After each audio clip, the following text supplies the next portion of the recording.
Hello, I'm Josh George here, doing my MAC preview video for the 2021 season.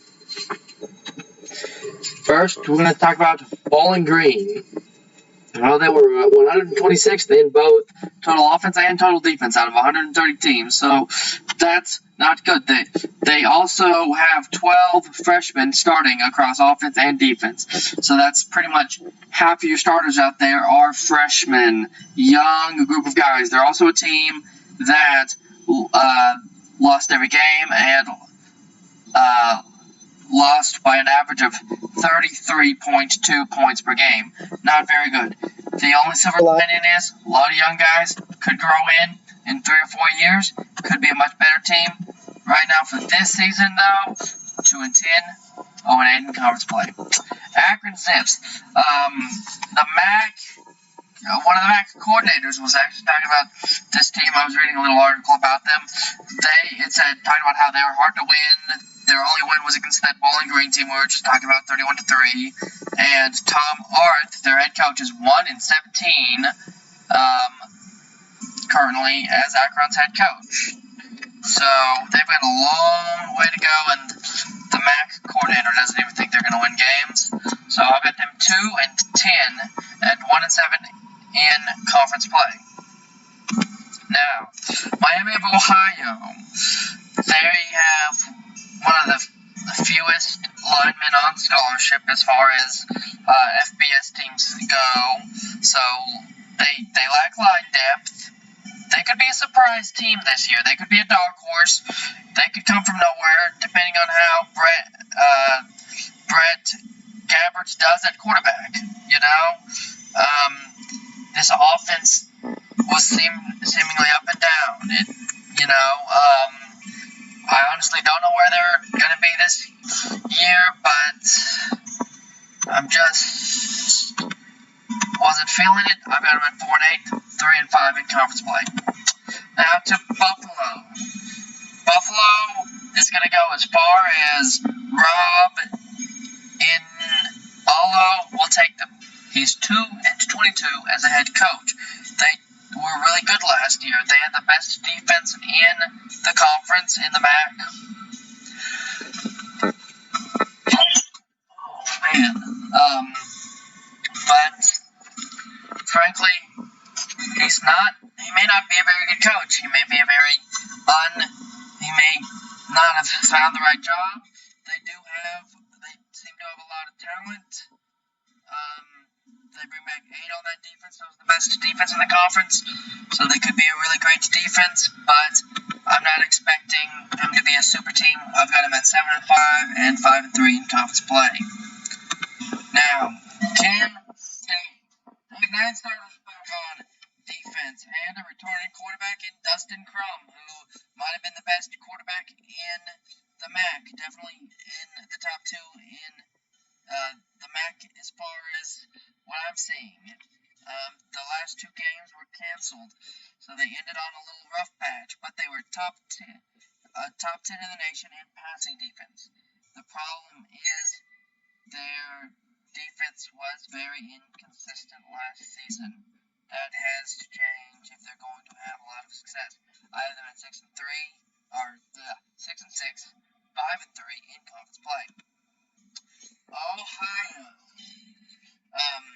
Ohio had the worst special teams in the MAC. They were 2-6 for field goals. But they're short on defense. Like, literally, their average height on defense is 6 foot.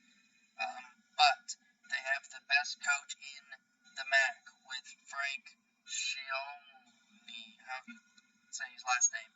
He's a really good coach. They were 2-1 last year. Not a lot to go on based off last season, but really good coach.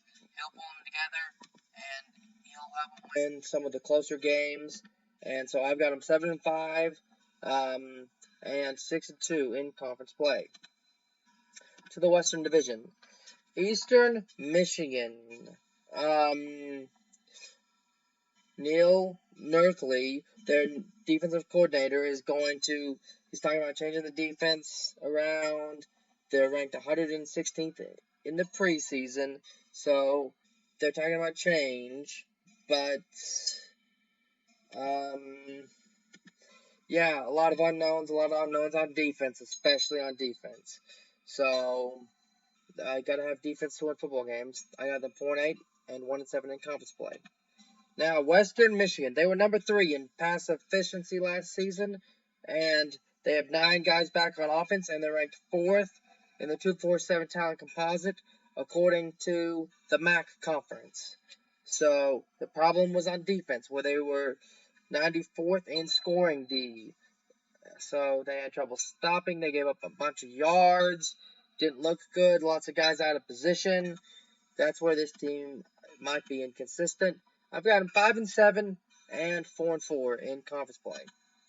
Now, Central Michigan, they have a really good rushing attack led by Maurice Lewis and Lou Nichols, and they were 16th in rushing in the nation last season, in touchdowns scored and in yards per game.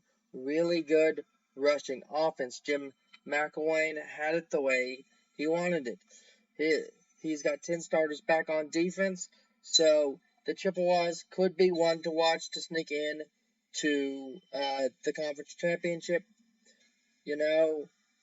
but they have a really tough non-con, playing 2 SEC schools. I think that's going to be a challenge. And I've got them 6-6 and 5-3 in conference play. Now, NIU, they were 0-6 last season, but they're 5th in the Rivals talent composite. So they do have some talent.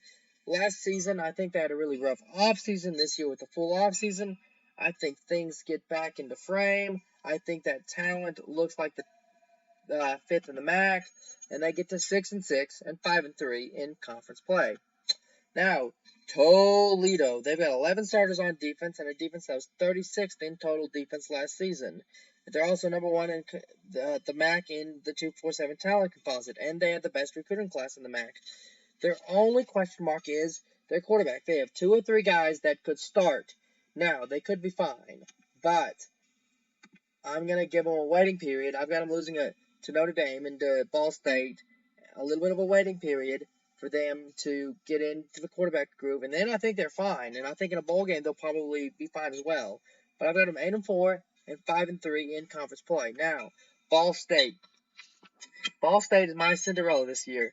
They thumped San Jose State 34-13 in a bowl game. Looked really good. They only lost their first game of the year, 31-38, and they're picked to win the conference by both Lindsey and Phil Steele. And they're 38th in the preseason poll. Now, really good. Could be this year's Cinderella. If they get a chip on their shoulder, they could just come out and run the table. And I think they'll do that. I've got them 11-1 and no in conference play. Now, to the conference championship game, Ball State and Ohio. Look, Ball State's going to be on a run. They're going to have it together. I've got Ball State beating Ohio in the conference title game and winning the MAC, finishing at 12-1 and pushing Ohio to 7-6. I'm Josh George. This was my MAC prediction video.